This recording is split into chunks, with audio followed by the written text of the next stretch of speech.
The moment you hit play, I want you to understand one thing. A silent switch has been flipped. Not next year, not someday. Right now. And if you're holding your future in dollars and pensions and safe savings, you're standing on a floor that's being hollowed out from underneath you. Because 127 million Americans are on a track where they could watch their savings, their retirement, and their safe money get chewed up in slow motion. Until one day, it stops being slow. This is John A.G., and you're watching Silver and Golden Signal Lab. Here's what happened. The system that was supposed to protect savers has turned into a machine that feeds on savers. The government can't cut enough, can't tax enough, and can't admit the math doesn't work. So it chooses the oldest trick in history. Keep the currency alive by weakening it, and keep the debt alive by paying it back in cheaper units. Picture a slow-motion robbery. Your balance looks the same. Your retirement statement looks fine. The promise still exists on paper. But every month, those same dollars buy less rent, less food, less medicine, less insurance, less freedom. The number stays stable. The value does not. That's the trap. And the trap is designed to feel normal because if they told the public the truth, we can't afford what we promised, the game ends instantly. So instead, the losses are gradual, confusing, and deniable. Financial repression, controlled yields, negative real returns, the slow boil. And once you see it, you'll realize why millions of responsible people are about to get wiped. Today, we're going to break down the four-stage collapse rhythm that shows up across empires and modern nations. Then we'll run Rome, Weimar Germany, and Venezuela through that machine so you can see the fingerprints. And finally, we'll connect it to the US and expose why the next phase punishes the people who thought they were playing it safe. Quick favor, before we go deeper, hit subscribe. Keep it simple. Stay in the loop, because the people who survive the next decade will be the people who have signal, not noise. Now lock in, because the mechanism is already moving. Stage 1 is trust. The currency works. Contracts matter.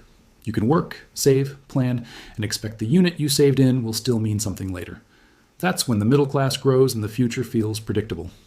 Stage 2 is expansion. Something changes. War, recession, promises, demographics, corruption. The government needs more money than it can collect without revolt. So it borrows, then it normalizes borrowing, then it makes credit cheap.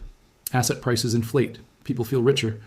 But sometimes that wealth is just the currency shrinking underneath them. Stage 3 is loss of control. The debt becomes mathematically unpayable. Rates up, the system cracks. Rates down, prices rise. So policy becomes a treadmill. New programs, new facilities, new rules, new narratives. And hidden in all of it is the quiet transfer. Savers earn less than inflation while the state borrows at yields it can survive. Here's why Stage 3 is so lethal. It steals from you while you're still smiling for the camera. In Stage 2, the government borrows because it can. In Stage 3, it borrows because it must. So it builds a cage that looks like comfort. Your money sits in a bank. Your pension sits in a fund. Your safe allocation sits in bonds. Meanwhile, the rules are engineered so the returns on those instruments stay below the real rise in living costs. That gap is the siphon. It is a tax that doesn't require a vote. This is how they do it. They manage rates, so borrowing stays affordable. They redefine inflation so the official story sounds calm. They use regulations to funnel banks and funds into government paper. They hide the damage inside asset inflation so voters feel temporarily okay. That's the monster. Stage 3 can look like prosperity on paper while it is poverty in real life. And it punishes the careful person first. If you were cautious, you held cash that decays. If you chased assets, you rode inflation higher. The system flips morality. That's how you know the foundations are shifting. And savers reach for yield. They take risks they don't understand. And when millions do that, the system becomes fragile, not safe. So Stage 3 creates its own time bomb. It compresses the middle class between two blades. Stay safe and bleed slowly, or take risk and get wiped quickly. And that's why Stage 4 comes like a door slam. Once confidence breaks, you don't get a gentle transition. You get a stampede. Stage 4 is the snap. Confidence breaks. Sometimes it's hyperinflation. Sometimes it's default and freezes. Sometimes it's a mix.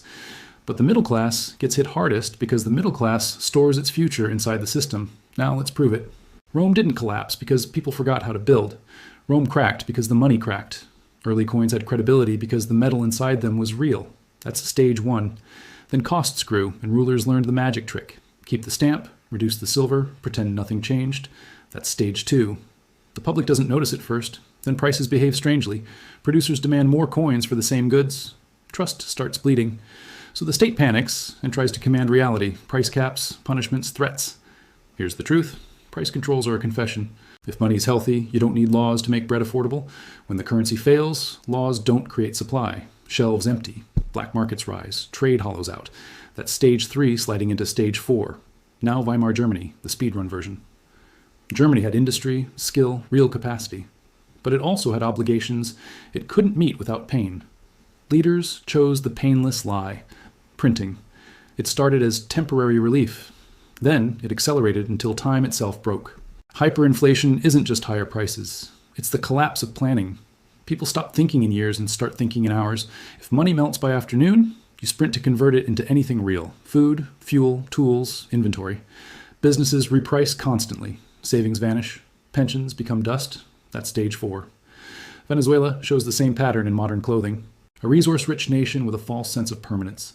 Spending expands, dependence deepens, revenue drops, and instead of restructuring, the response is denial plus printing. Stage 3 arrives. Controls, shortages, propaganda. Stage 4 follows. Wages that can't buy basics, savings erased, people fleeing just to survive.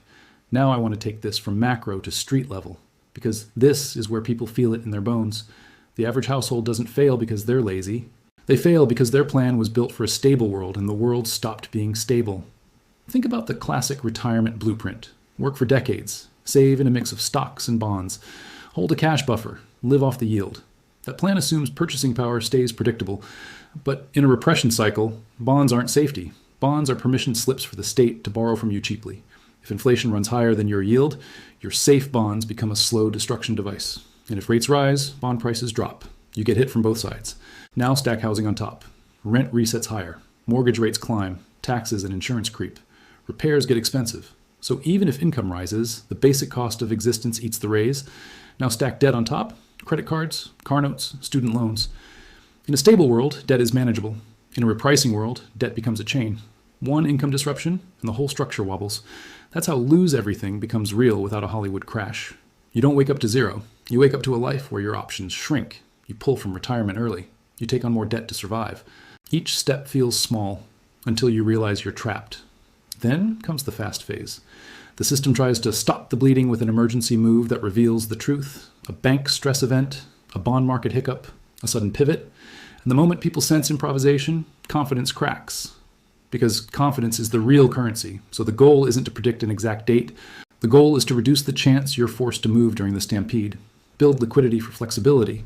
Add scarcity exposure so you're not all in on printable promises. Build personal leverage. Skills, income streams, networks. You don't need paranoia, you need awareness. Awareness lets you move early, quietly, and cheaply. Different flags, same mechanism. And in every case, the winners weren't the luckiest. They were the earliest. They saw incentives. They moved out of promises and into reality before the crowd woke up. When the crowd finally woke up, the exits were jammed. Now here's the US part people don't want to hear. Yes, America has power, innovation, deep markets, and the world has leaned on the dollar for decades. That can delay consequences. It cannot cancel arithmetic. Debt doesn't care about patriotism. Interest doesn't care about optimism. The modern dollar era had its stage 1, post-war stability and global trust. Then constraints loosened, fiat expanded, and stage 2 became normal. Each crisis became permission for bigger intervention. And once a precedent is set, it becomes the baseline response next time. So the debt grows like a parasite that feeds on the future. For years, the US exported pressure because the world needed dollars. But if the world needs fewer dollars over time, those dollars don't vanish. They come home. That's when the cost of living reprices in a way that becomes impossible to ignore. Here's the giveaway that we're deep in stage 3. Interest itself is now political. Rates rise, government interest costs explode, deficits widen. Borrowing increases, and somebody has to absorb that debt. If real buyers demand real yields, the system can't afford it. So stability becomes the goal, and stability often means repression, steering institutions into government paper and keeping savers trapped in returns that lose to real inflation. Now, I need you to see something most people never notice until it's late. Stage 3 is a confidence management operation. They don't just manage money. They manage belief. They use calming language while doing aggressive actions. They celebrate cooling inflation while the bill at the register stays high. They tell you the economy is strong while families are draining savings to stay afloat. Because the moment the public believes the system is unstable, the system becomes unstable. So officials will always choose the story that buys time, and that time is purchased from you. Here's what financial repression looks like in daily life. It looks like a savings account that pays 1 to 3% while your costs move 6, 8, 10%. It looks like retirees forced out of safe yield and into risk because their income no longer covers basics. It looks like pension funds quietly shifting rules, assuming higher future returns, because admitting reality would expose a hole.